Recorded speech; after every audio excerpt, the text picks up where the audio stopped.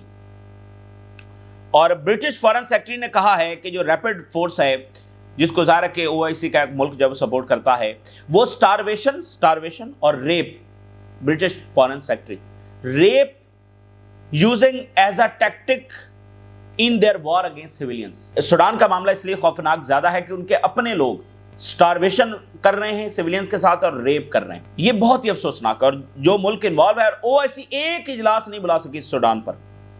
تو یہی وہ چیزیں ہیں جس سے جسٹیفیکیشن ملتی ہے اسرائیل کی جینوسائیڈ کو، یعنی جسٹیفیکیشن سے مراد وہ ویسٹ کو تو یہ بتاتے ہیں بھئی دیکھو ادھر وہ کر رہے ہیں تو اگر ہم نے کر لیا تو کیا ہو گیا، اور وہ ویسٹ کو کہتے ہیں تم جو 500 سال میں کرتے رہے ہو۔ جیسے بائیڈن نے رپورٹ کیا کہ میں نے نتنیاہو کو کہا کہ تم سیویلینز پر ایسے بم نہیں گرا سکتے، تو نتنیاہو نے مجھے آگے سے کہا کہ امریکہ نے بھی تو نیوکلیر بم گرایا تھا۔ تو وہ تو آلریڈی ان کی موریلٹی کا لیول یہ ہے۔ تو ادھر یہ سوڈان میں جو کچھ ہو رہا ہے وہ تو جا کر ان کو بتاتے ہیں کہ بھائی یہ جب یہ کر رہے ہیں تو ہمارے لیے بہت ضروری ہے، ہماری سیکورٹی کے لیے ضروری ہے۔ تو سول وار تو سوڈان کی سیکورٹی کے لیے ضروری نہیں، تو اس سے ان کو اور زیادہ لیجیٹیمیسی۔ آپ دیکھیں نا، یورپ نے، ویسٹ نے کوئی میننگ فل ایکشن اسرائیل کے خلاف نہیں لیا ہے، ٹھیک ہے، حالانکہ وہ امن کے اور ہیومن رائٹس کے بہت بڑے دعوے دار ہیں۔ یورپی یونین نے کہا ہے کہ یہ جو ریپڈ سپورٹ فورس ہے یہ سیکشول وائلنس کر رہی ہے بہت وائڈ سکیل کے اوپر، بہت ہی پینفل صورت ہے۔ اور رشیا میں ایک اور چیز ہوئی ہے، رشیا کے جو اہم ترین شخصیت ہے، فارمر ڈیفنس منسٹر جو 10 سال تک ڈیفنس منسٹر رہے ہیں اور اس وقت بڑے اہم ترین عہدے پر ہیں، جو نیشنل سیکورٹی کاؤنسل ہے اس کے سیکرٹری جنرل ہیں، سرجئی شویگو، جو مڈل ایسٹ کے دورے پر رہتے ہیں، بہت بار یعنی دورہ ہوا، ایران بہت بار آئے ہیں، مڈل ایسٹ کے باقی ملکوں میں آئے ہیں، اور ابھی ریسنٹلی عمان میں تھے، اور ان کا بہت تواتر سے نارتھ کوریا وزٹ ہوتا ہے۔ یعنی بڑی اہم ترین جو رشیا کے اگر آپ 5-7 اہم لوگ نکالیں، پیوٹن اور اس کے بعد فارن منسٹر، اس کے بعد دمتری میدویدیو، تو یہ 5-7 کے اندر سرجئی شویگو شامل ہیں، جو 2012 سے 2022 تک جو ہے وہ ڈیفنس منسٹر ہیں۔ ان کو اسیسینیٹ کرنے کی کوشش کی گئی اور رشیا نے اس اسیسینیشن کو فیل بنایا ہے۔ وہ قبرستان میں یعنی کہ اپنے جو ریلیٹیوز ہیں ان کی قبروں کے اوپر جا رہے تھے، انہوں نے جانا تھا، تو وہاں پر ایکسپلوزیو ڈیوائسز نصب کی جا رہی تھی، تو رشین انٹیلیجنس نے اس کو فیل بنایا، یعنی ان کی اسیسینیشن کو فیل کیا۔ تو دیکھیے یہ جو 4-5 یعنی جو ان کی بڑی شخصیات ہے ان کی اسیسینیشن تک کی بھی یہ ساری سازشیں شروع ہو چکی ہیں، اور پیوٹن کو اسیسینیٹ کرنے کی کوشش کی گئی۔ تو یہ جو عالمی جنگ کا خطرہ مسلسل برقرار ہے، اور وہ اس کی سب سے بڑی وجہ یہ بھی ہے کہ اگر کوئی بھی ایسی اسیسینیشن ہو جاتی ہے جیسے پیوٹن کو کرنے کی کوشش کی گئی، تو اس کا یہ سڈن عالمی جنگ چھیڑ دے گا، وگرنہ یہ ہے کہ شاید اس میں 1 2 سال 3 سال 4 سال لگ سکتے ہیں، کیونکہ اس طرح کی تیاری جیسے جرمنی لاکھوں فوج بھرتی کر رہا ہے تو اس کو 1-2 سال لگ جائیں گے، باقی ملک اسی انداز میں تیاری کر رہے ہیں کہ 2028-29 تک جو ہے وہ جنگ ہوگی۔ تو اب جیسے دیکھیے نیٹو کے 8 کنٹریز جو یورپین کنٹریز ہیں، نیٹو ممبر ہیں، 8 کنٹریز نے نیا معاہدہ کیا ہے کہ وہ اپنی کیپیبلٹی کو بڑھائیں گے کہ وہ بہت تیزی کے ساتھ ایسٹرن یورپ میں کسی بھی کرائسس سے نمٹ سکیں۔ اس کے لیے لاجسٹیکل کوریڈورز بنائے جائیں گے، اور transfer of troops and weapons کیسے کرنا ہے۔ دیکھیے یہ بڑی امپورٹنٹ بات ہے، اور آخری یہی بات ہے کہ امریکہ یورپ کی سیکورٹی کا ذمہ لیے ہوئے ہے، تو یورپین جو ہے وہ ایک دوسرے کی بیسز بھی اس طرح سے استعمال نہیں کر سکتے. اس کے لیے ضروری ہے کہ ان کا انفراسٹرکچر ایک دوسرے کی بیسز پر ہونا چاہیے اور وہ اس کے بارے میں ایک دوسرے کے بارے میں جانتے ہو. تو سب سے امپورٹنٹ چیز کیا ہوتی ہے؟ فوری آپ اپنی فوجیں کیسے ڈپلائے کر سکتے ہیں، فوری لاجسٹیکل سپلائی آپ کیسے بھیج سکتے ہیں. اس وقت یہ کیپیبلٹی امریکہ کے علاوہ کسی ملک کے پاس نہیں ہے. تو وہ اس چیز کی جو ہے وہ کلوز الائنسز بنا رہے ہیں، یعنی فرانس، جرمنی، یہ سارے بڑے جو ملک ہیں اور ان کے باقی جیسے کوalition آف ویلنگ بھی انہی ملکوں کی ہے. تو مطلب وہ بڑے ملک جو ہیں وہ کلوز الائنسز بنا کر بہت تیزی کے ساتھ تیاری کر رہے ہیں. ٹھیک ہے نا، بہت تیزی کے ساتھ یہ ساری وہی تیاری. بھئی ایسٹرن یورپ میں کیا کرنے جا رہے ہیں وہ؟ بھئی ایسٹرن یورپ میں رشیا کے ساتھ جنگ ہونے جا رہی ہے نا، ادھر ہی جنگ ہوگی. یہ ہے وہ پریپریشن جس میں وہ سمجھتے ہیں کہ ہم 2028، 29، 30 تک پریپیئر ہوں گے رشیا سے لڑنے کے لیے. تب تک ایک گوریلا وارفیئر جو ہے وہ یوکرین میں جاری رکھی جائے اور اس کے نتیجے میں رشیا بہت کمزور ہو چکا ہوگا اور اس کی اکانومی کرپل ہو چکی ہوگی. اب آپ دیکھیں یوکرین ٹارگٹ کر کے ساتھ ساتھ ان کے انرجی انفراسٹرکچر کو بھی نشانہ بنا رہا ہے. اور یوکرین کی اسٹریٹجی یہ ہے کہ جو انرجی اور باقی جو اکنامک فیسلٹیز ہیں ان کو تباہ کیا جائے جہاں سے رشیا ویلتھ کریٹ کرتا ہے، تاکہ وہ اس جنگ کو لمبا فنڈ نہ کر سکے. تو یہ یورپ کی اسٹریٹجی ہے کہ بھئی 3-4 سال گوریلا ادھر وارفیئر جاری رہے. اور ایک بار پیوٹن نے کہا تھا 2023 میں کہ یورپین یہ چاہتے ہیں کہ یوکرینینز آخری فوجی تک، آخری شہری تک جب وہ رشیا سے لڑیں. ان کے اندر کوئی احساس نہیں ہے یوکرینینز کا. میں نے پیچھے ویڈیو میں بتایا کہ کیسے ان کے شہر خالی ہو گئے ہیں، مرد وہاں سے غائب ہو گئے، پیچھے صرف خواتین ہیں اور بوڑھے رہ گئے. اتنی صورتحال وہاں پر خراب ہے. تو یہ اسٹریٹجی ہے کہ 4-5 سال رشیا اور کمزور ہو چکا ہوگا. ٹھیک ہے نا، تو ادھر یہ فوجیں بڑھا رہے ہیں. لیکن مسئلہ یہ ہے کہ تب تک رشیا پتہ نہیں کہاں پہنچ چکا ہوگا، کیو تک پہنچ چکا ہوگا. اور دوسرا یہ ہے کہ ان کی بھی تو اکانومیز کمزور پڑ رہی ہیں نا. تب تک یہ سارے ادھر گورنمنٹس تبدیل ہو چکی ہوں گی، تب تک یہاں پر فار رائٹ کہاں پہنچ چکا ہوگا. اور اس کے ساتھ ایک آخری چیز یہ ہے کہ یہ تو ہے سوچی سمجھی پلاننگ کہ 3-4 سال میں وہ فوجیں بنا رہے ہیں کہ ہم تب جنگ کے قابل ہوں گے. ابھی تو وہ مکمل امریکہ پر رلا کرتے ہیں نا، تو امریکہ تو نہیں لڑے گا رشیا سے. لیکن اس کے ساتھ جو ایک سڈن جنگ چھڑنے کا خطرہ ہے وہ ہے اسیسینیشنز. جیسے پیوٹن کو اسیسینیٹ کرنے کی کوشش کی. ورلڈ وار 1 کا آغاز بھی ایک اسیسینیشن سے ہوا تھا. تو اس طرح کی کوئی اسیسینیشن جو ہے وہ کچھ بھی نتائج وہ لے کر آ سکتی ہے. ایک فیصلہ ہی ہے نا. دیکھیں پیوٹن ہے نا، ایک شخص ہے نا، ایک فیصلہ ہی ہے جو عالمی جنگ چھیڑ سکتا ہے. ٹھیک ہے، تو ادھر بھی بیٹھا ہوا کوئی ایک شخص فیصلہ کرے تو کچھ بھی ہو سکتا ہے، وہ عالمی جنگ بھی چھیڑ سکتی. تو بس یہ ایک شخص اور ایک فیصلہ ہے.